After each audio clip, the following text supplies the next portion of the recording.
ಇನ್ನು ಬಿಡದಿ ಟೌನ್ಶಿಪ್ ವಿರುದ್ಧ ರೈತರ ಸಮರ. ಬಿಡದಿಯಲ್ಲಿ ರೈತರ ಪಾದಯಾತ್ರೆ ಆರಂಭ ಆಗಿದೆ. ರಾಜ್ಯ ರೈತ ಸಂಘದ ಕಾರ್ಯಕರ್ತರ ಪ್ರತಿಭಟನೆ. ಸರ್ಕಾರದ ವಿರುದ್ಧ ಘೋಷಣೆಯನ್ನ ಕೂಗಿ ಆಕ್ರೋಶ. ಬಿಡದಿ ಪಟ್ಟಣದ ರಸ್ತೆಯಲ್ಲಿ ಕುಳಿತು ಪ್ರತಿಭಟನೆಯನ್ನ ಮಾಡುತ್ತಿದ್ದಾರೆ. ಬಿಡದಿ ಭಾಗದ ರೈತರಿಗೆ ಹಲವು ಜಿಲ್ಲೆಯ ರೈತರು ಬೆಂಬಲವನ್ನ ಕೊಟ್ಟಿದ್ದಾರೆ. ಕರ್ನಾಟಕ ರಾಜ್ಯ ರೈತ ಸಂಘದಿಂದ ಬೃಹತ್ ರ್ಯಾಲಿ.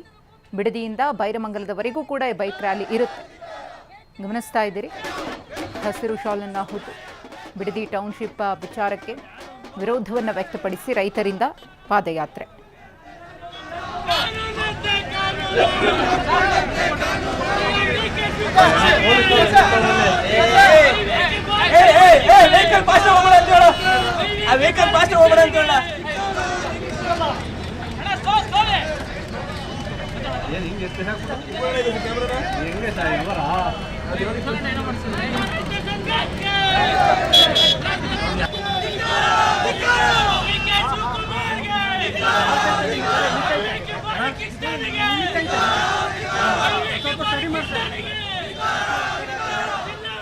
ಈ ಕುರಿತು ಮತ್ತಷ್ಟು ಮಾಹಿತಿಯನ್ನು ಕೊಡೋದಕ್ಕೆ ನಮ್ಮ ಪ್ರತಿನಿಧಿ ಪ್ರಶಾಂತ್ ಇದೀಗ ನೇರ ಸಂಪರ್ಕದಲ್ಲಿದ್ದಾರೆ.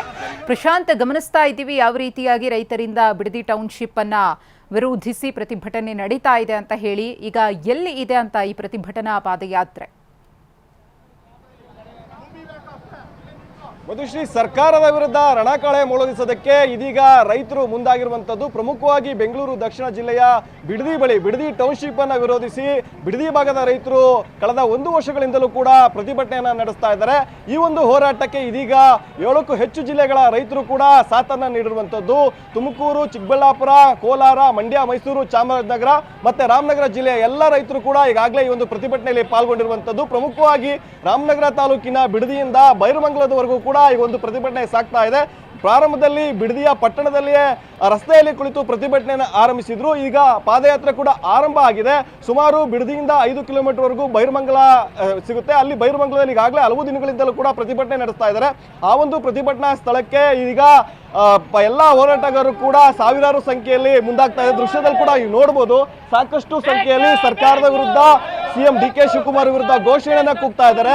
ಯಾವುದೇ ಕಾರಣಕ್ಕೂ ಕೂಡ ಈ ಒಂದು ಯೋಜನೆ ಆಗಬಾರದು ಅನ್ನೋ ನಿಟ್ಟಿನಲ್ಲಿ ಕೂಡ ಆಗ್ರಹಿಸ್ತಾ ಇರುವಂತದ್ದು. ಮುಂದಿನ ದಿನಗಳಲ್ಲಿ ಉಗ್ರವಾದಂತಹ ಹೋರಾಟವನ್ನ ಮಾಡ್ತೀವಿ. ಈ ಭಾಗದಲ್ಲಿ ಸಾಕಷ್ಟು ರೈತರು ಇದ್ದಾರೆ. 80% ರೈತರು ಈ ಒಂದು ಯೋಜನೆಗೆ ವಿರೋಧವನ್ನು ವ್ಯಕ್ತಪಡಿಸ್ತಾ ಇದ್ದಾರೆ. ಹಾಗಾಗಿ ಯಾವುದೇ ಕಾರಣಕ್ಕೂ ಕೂಡ ಈ ಒಂದು ಯೋಜನೆಯನ್ನ ಮುಂದುವರಿಸಬಾರದು, ಡಿನೋಟಿಫಿಕೇಶನ್ ಮಾಡಿ ಯೋಜನೆಯನ್ನ ತಕ್ಷಣ ನಿಲ್ಲಿಸಬೇಕು. ಈ ಭಾಗದ ರೈತರಿಗೆ ಸರ್ಕಾರ ಕೂಡ ಸಾಥನ್ನ ನೀಡಬೇಕು ಅನ್ನೋ ನಿಟ್ಟಿನಲ್ಲೂ ಕೂಡ ಈ ಒಂದು ಪ್ರತಿಭಟನೆಯನ್ನ ಭಾಗವಹಿಸುವಂತ ಎಲ್ಲ ಹೋರಾಟಗಾರರು ಕೂಡ ಹೇಳ್ತಾ ಇರುವಂತದ್ದು. ಈಗಾಗಲೇ ಅರ್ಧ ಕಿಲೋಮೀಟರ್ ಅಷ್ಟು ಈಗಾಗಲೇ ಪಾದಯಾತ್ರೆ ಸಾಗ್ತಾ ಇರುವಂತದ್ದು. ಇನ್ನೇನು ಒಂದು ಅರ್ಧ ಗಂಟೆಯಲ್ಲಿ ಅಂದ್ರೆ ಪ್ರತಿಭಟನೆ ನಡೀತಿರುವಂತಹ ಬೈರಮಂಗಲ ಸ್ಥಳಕ್ಕೂ ಕೂಡ ಎಲ್ಲ ಹೋರಾಟಗಾರರು ಅಲ್ಲೋಗಿ ಸರ್ಕಾರದ ವಿರುದ್ಧ ಚಾಟಿ ಬೀಸೋದಕ್ಕೂ ಕೂಡ ಮುಂದಾಗ್ತಾ ಇರುವಂತದ್ದು. ಮಧುಶ್ರೀ, ಓಕೆ, ಧನ್ಯವಾದ ತಮ್ಮ ಮಾಹಿತಿಗಾಗಿ ಪ್ರಶಾಂತ್.